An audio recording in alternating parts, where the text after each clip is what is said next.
Mainit na pinag-uusapan ngayon sa social media ang balitang pagkakadakip umano kay Justice Secretary Jesus Crispin Boying Remulla.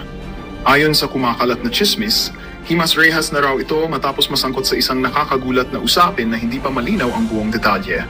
Batay sa mga ulat, kumalat ang espekulasyon na maglabasan ang ilang larawan at post online na nagsasabing nadakip si Remulla. Gayunpaman, wala pang opisyal na pahayag mula sa autoridad o sa mismong kalihim hinggil sa umano'y insidente. Dahil dito, mas lalong uminit ang usapan at hati ang reaksyon ng publiko. May mga naniniwala, habang marami rin ang nagsasabing gawa-gawa lamang ang naturang balita. Sa ngayon, nananatiling palaisipan ang usaping ito. Mahigpit na paalala ng mga eksperto na maging maingat sa pagbabahagi ng hindi kumpirmadong impormasyon upang maiwasan ang maling balita. Naghihintay ang publiko kung may opisyal na pahayag ang pamahalaan kaugnay sa lumalakas na bulong-bulungan laban kay Remulla.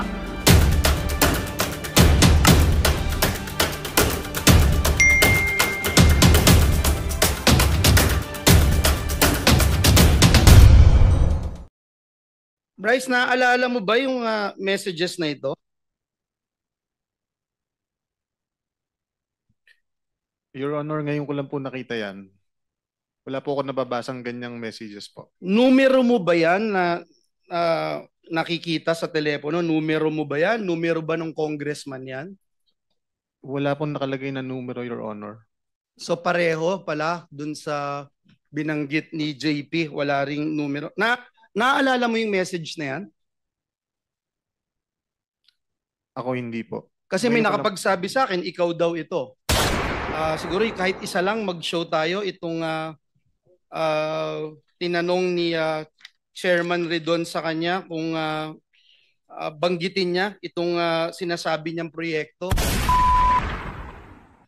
You have 5 minutes. Thank you, Mr. Chair. Kay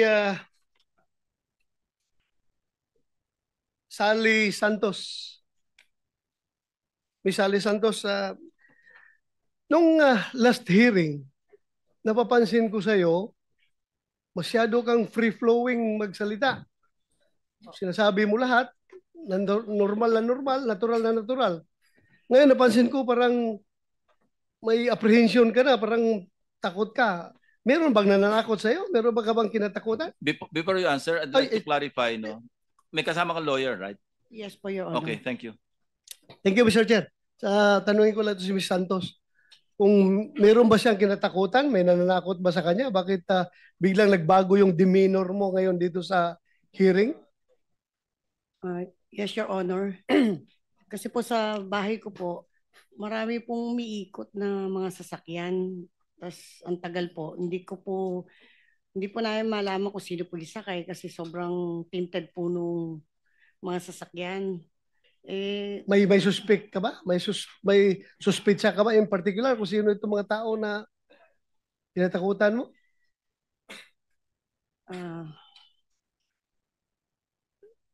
Para alam ng komite na ito, kung may mangyari sa'yo, alam namin kung sinong pwede, posibleng magiging person of interest kung may mangyari sa'yo.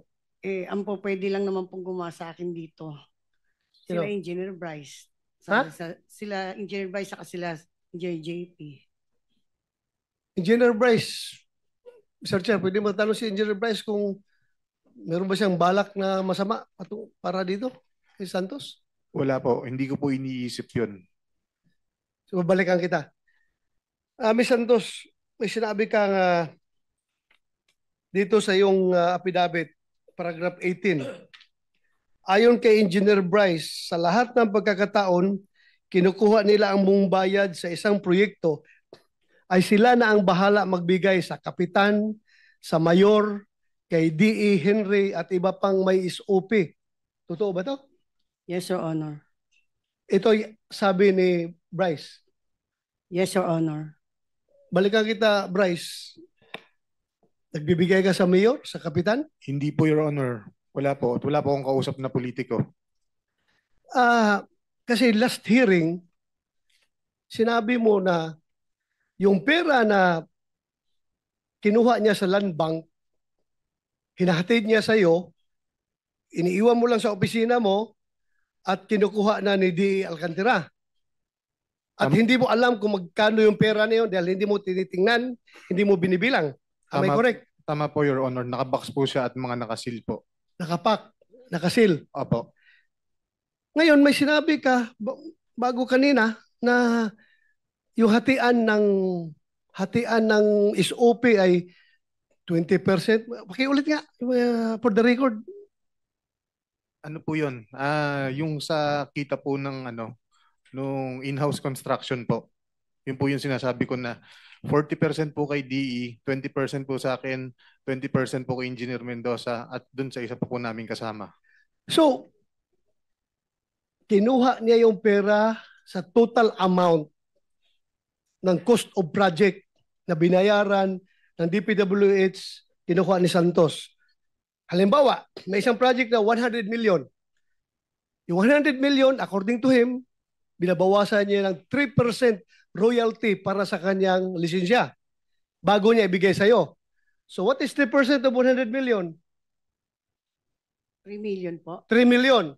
So 97, kabuuang 97 million ibibigay niya sa'yo. Yung 97 million na yun ba yun ay, this is only an example ha. Yung 97 million na binigay niya, yan ba yun yung 20% mapupunta kay, sabi mo, DA? 20%? Pakiulit nga yung distribution. Kung magkano po yung magiging pera na na kinita, for example nga po kung nabigyan po ng 90 million o sabihin na po natin 100 million para madali po. Okay. Yung 40 million po doon na kay DE Henry Alcantara, 20 million po sa akin, 20 million din po kay Engineer Mendoza at 20 million din po doon sa isa naming kasama pa. So total of 100. Yes, Or 100 of the 90, binawasan na niya 3% eh. Binawasan na 3 million. So 97 million, yun ang hatian ninyo. 20%, 40% kay DA. Pakiulit. Opo. Pero ibabawas pa po dito yung mga gastos, yung mga obligasyon po sa proponent. Ayan po, alisin po muna yun. Magkano ang sa proponent? Depende po. Minsan po, meron pong 25%, minsan po 30%. Depende po kung sino po ang kausap ni Boss Henry. So ito mga proponent na ito, kilala mo ito? Meron po akong specific knowledge yun nga po dito kay Senator Joel at saka po kay Senator Estrada. Pero yung sa iba po, naka-blind lang po ako. Paano mo na nagkakaroon ka ng personal knowledge doon sa kanila? Anong... sinasabi po sa akin mismo ni boss. For example nga po, may ibang... Personal knowledge mo galing kay boss mo? Yes po. Sinasabi niya po sa akin. So yan akin. ang personal knowledge mo? Sinasabi niya? Yes po. For example po, sabi po ni boss, yung ibang mga senatorial funds daw po, si Yusek Robert Bernardo po ang kausap doon. Yusek Bernardo? Opo, Your Honor. Engineer Alcantara, wala siyang alam sa mga pander, sa proponent. Ikaw daw ang may alam. I deny, Your Honor. Na binanggit ko na po kanina na pag lumabas po sa GA, nag-implement lang po kami. So mahirap dito, Mr. Chair, dahil pareho na itong cited in contempt. Hindi ko na ito pwede papakontempt ulit dahil nakakontempt na itong dalawa na ito. So, yung meaning to say, yung sinasabi mo na hatian, after na yon sa pander, yung proponent, Apo. binawasan na ninyo. Apo. Ang problema, kayong dalawa nagtutulakan. Bakit ang alam mo lang yung dalawang senador na binanggit, tapos yung iba, hindi mo maalala dahil napakaraming project hinawakan ninyo. Sobra-sobra, ang dami. Billion-billion yung dyan sa District Engineering Office ninyo. Tapos out of those billions na pera, dalawa lang ang maalala mo, yung dalawang senador lang. Ang alam ko po, mayroon pa pong iba kaso wala po akong sapat na ebidensya pang hawak sa ngayon. Dahil po nakakontak. Paano mo nalaman na mayroong iba? True sa mga text message. Wala po kasi akong hawak na text cellphone. Message nino? Anong staff po ni Boss Henry tsaka po si Boss Henry. O bakit hindi mo sabihin kung sino yung mga tao na yan? Yun nga po, Your Honor, wala po kasi akong hawak, hindi ko po hawak yung cellphone ko kasi naka-contempt po ako. Kaya hindi po ako makakilos para mahanap po yung mga sapat na ebidensya para patunayan po yung ibang tao. Ayoko naman po magparatang ng wala po akong hawak na ebidensya. Tapos, kay Senator Jingo at Senator Joel, may hawak ka na ebidensya. Actually, ito nga po, dahil na rin po sa butihing Senator Win Gatchalian, yung pinakita niya po pala kanina na unprogrammed ng General Appropriation Act ng 2023, doon po nakasama yung listahan na project po ni Senator Joel.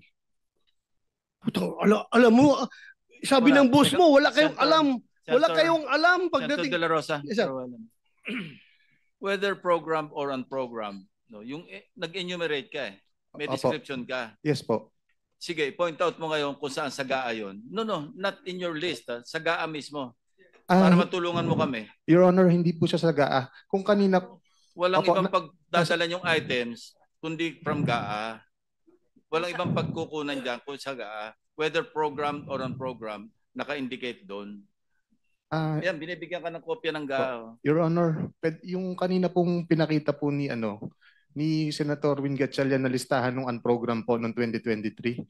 Eksakto po, yun po We yung will examine that. yes po, Okay. eksakto po, yun po yung mga binanggit namin project ng listahan ng na 600 million po. Do you confirm this, Mr. Chair? Do you confirm this, Mr. Alcantara? Ikaw ang alam mo lang GAA. Tapos itong Deputy District Engineer mo, may alam na siya na program tsaka unprogram. Anong alam mo dito?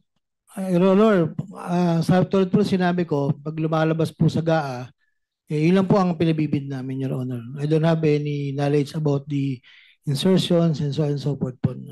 So hindi mo alam kung ito ay program or unprogram funds Yes, ang Your Honor. implement ninyo. Mr. Chair, With the permission Paano? of Senator De La Yes, Rosa. sir. with the permission of Senator Bato, mabilis lang po, no? Itong unprogrammed, lumobo ng katakot-takot. Alam natin yan. At noong 2021, nasa 176 billion. Noong 2022, naging 251. Pero kasama dyan yung COVID procurement ng vaccines. Kasama rin yan yung mga health workers incentives. Noong 2023, from 251, naging 807. Baka yung ating mga hinahanap na mga ghost project, ghost ab initio. Sa umpisa pa lamang, ghost na sila kasi nasa listahan ng unprogrammed na ang tanging nakasabi lamang, government infrastructure projects. Noong 2023, naging 807.16 billion. Walang listahan. Walang nakakaalam. Ang magic nasa DBM po. 2024, naging 731.45. Mr. Chair, can I ask Senator Aimee from the start, yung sabi mo from COVID time, magkano? Yes. Bago mag-COVID 2021, 176. 176. Tapos nung 2022, nandyan, yung 2022 naging 251. Kasama na dyan yung mga bakuna, yung incentive sa mga health workers. Nung 2023, bakit naging Teka muna, 807? nagsagutan na kayong dalawa. Yun. One follow-up question is allowed. Sorry. Yun lang, idadagdag ko na baka yung mga hinahanap nating ghost project, wala nga sa listahan ng Public Works, ang DBM naman ang dapat managot. Yan nga, Back to Senator De La Rosa and you have 2 seconds. 2 seconds. Mr. Chair, yun lang sa akin na magkakaroon na naman tayo ng budget deliberation. I hope and pray na mabantayan natin itong unprogram dahil dito pala sa unprogram, dito pala ay ghost project na ito.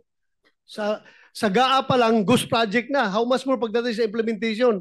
So, yun lang Thank sa akin, you. Mr. Chair. Senator Villanueva. Thank you. Recognized. Thank you, Mr. Chair. Before I start, may I also avail of Senator Jinggoy's request kanina to have some ample time, Mr. Chairman. With the permission of the other members, you have 10 minutes. Thank you, Mr. Chairman. Mr. Chairman, I'll go straight to the point. I will no longer deliver an opening remarks. Sabi ho nung Ecclesiastes chapter 3 verse 17, God will judge both righteous and wicked people because there's time for every matter and every deed. I thank our chair and our colleagues for this opportunity na makapagtanong. Una kong tanungin, nandito na po daw si Mr. JP Mendoza. Am I correct, Mr. Chairman? Yes, he is here. Yeah. Seated beside Bryce Hernandez. Hi, Engineer Mendoza. Nagbigay po kayo ng testimonya noong sa House of Representatives September 9 at under oath po kayo noon, no, sir? Pwedeng paki. Yes po, sir. You're under oath. So, alam niyo po yung mga pinagsasabi niyo doon and sabi niyo nga po, you're under oath, and let me remind lang yung RA 11594, we passed it last 18 Congress para lang alam mo na ini-impose natin yung higher penalties dito for perjury, no, which is up to 12 years of imprisonment per count. Actually kanina si Bryce, nawala na si Bryce. Kanina pinapakinggan ko si Bryce, parang naka-4 na counts na ng perjury. So that's 48 years na. Anyway, gusto kong ipakita sa iyo to, JP, no, yung binanggit mo doon sa camera. Can you stop my... Ayan. Pwedeng pakibasa mo, JP, yung binanggit mo dito sa camera. Verbatim yan, Mr. Chair.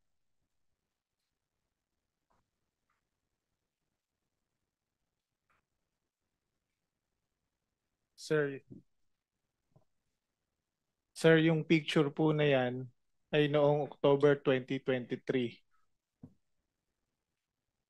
na kung saan nagre-request po si Senator Joel ng iyong, sensya na po, medyo malabo yung mata ko, ng inyong, yung mga binasa po ni Engineer Bryce na base ng flood control kanina na nakasaad doon sa context. 4 lang po yung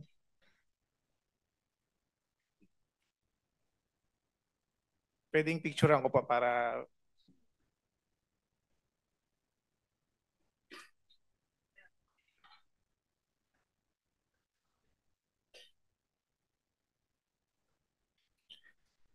Sir, yung picture po na yan ay noong October 2023 na kung saan nagre-request po si Senator Joel ng yung mga binasa po ni Engineer Bryce ng flood control kanina na nakasaad doon sa context. 4 lang po yung napicturan sa akin ng boss ko. Kumbaga para sa summary po yan na sinasabi ni Senator Joel na mababa yung kanyang pondo, subalit siya ang majority floor leader. Isa siyang majority floor leader. Majority floor leader siya noon that time and member siya ng Commission on Appointment. Yan yung sinabi mo? Yes po.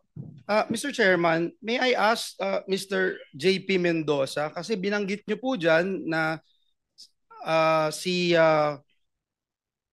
Secretary Bonoan ay kinukumpirma ng Commission on Appointments. Yan po yung binanggit po ninyo, no? Sa Commission on Appointments. At ang date po na ito, would you say, tama po, yung sabi nyo, October 2023? Sir, check ko lang po yung eksaktong date dito sa... Binasa nyo po kanina yung transcript.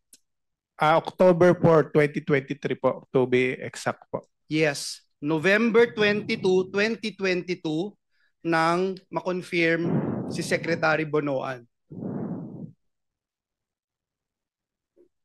Sabi nyo din, Mr. Mendoza, are you aware? Kasi sabi nyo din po na miyembro si Senator Villanueva ng Commission on Appointments. Sabi nyo rin, October 2023. Tama po? Sir. Binasa nyo po yung transcript eh. Check ko lang. Ito po sa pagkaka-picture ko po, October 4, 2022, 10:31 p.m. po. Hindi, kakasabi mo lang kanina, yan din ang sinabi mo sa House. Yung 2023 po dumating yung project po. I'm sorry. Magulo yata yun, Mr. Chair. Sabi mo 2023, yung binasa mo kanina at binanggit mo sa House. Sir, upon checking po, kasi ito po yung picture. Para ma-summary ko po, sir, okay lang po ba na ipaliwanag ko po? Ito po Go kasi... ahead, sige, para maliwanag. Apo. Sir, pwede po bang humingi rin ako ng parliamentary immunity? May legislative immunity. Legislative immunity po. Of course, alam mo naman yung conditions, di ba? Apo. Nasabi sa Apo. kanina may legislative immunity pero hindi rin totoo ang sinasabi. Baka pareho rin ang sasabihin mo. Hindi, ito po para ma-explain ko po ng Any objection? Hearing none, sige, granted. Ito po, sir. Ito pong time na to, nung papicturean po sa akin ni Boss Henry yung cellphone po niya kasi disappearing message po. That time po, ang sabi po ni Boss Henry, nagre-request daw po si Senator Joel ng pondo po. Nang almost parang ang pagkakabanggit ni Boss Henry is 1.5 billion. Subalit doon sa parang pumasok sa conversation po na napicturean, isang kayang ialat lang po sa kanya ni Secretary Bonoan is 600 million. Totoo naman I'm po. sorry, Mr. Chairman. There's nothing there. Kahit na picture lang yung pinicture mo, there's nothing there that states that. Is this a new allegation that you're talking about? Actually, papaliwanag ko lang muna po, sir. Ang kaya lang po ni Secretary Bonoan that time is 600 million na ibigay. Kaya sa conversation po, This was in October 2022? Yes po. Okay. Nung nagre-request nung October 22. Okay, Mr. Chairman, can I finish on that? Kasi lumalayo na po siya. Allow the resource person to finish the narration before Okay. we interject. Okay. Yung katulad nga po ng sinabi ni D.E. Henry noon, kung nagpa-follow up sa St. Joel, totoo naman po na ang nire-request niya is mga multipurpose building. Pero that time na hindi kayang ibigay yung amount na hinihingi ni Senator Joel, ang kaya lang ni Secretary Manny Bonoan po noong time na yun is 600. So, hindi maaabot yung target na almost 1 billion na mahigit. Naisipan po ni D.E. Henry na i-convert sa flood control yung 600 million na which is kinuhanan po ng 25% yung mga kontraktor para ang maging total is 150 million. Kung sinasabi po kanina na yung project po lumabas po siya ng 2023, wala po siya sa GAA. Meron po kaming conversation nung Chief of Staff po ni D.E. Henry na isinend po sa akin yung list na Magandang balita ang hatid namin sa inyo ngayong araw. Sa pagtatapos ng aming balitaan, nagbigay kami ng mga mahalagang impormasyon. Maraming salamat sa pagtutok at pagsuporta sa aming programa. Huwag kalimutang manatili sa mga susunod na araw para sa mga bagong balita at mga kwento na dapat nating abangan. Mula sa Boses ng Masa, magandang araw, Pilipinas!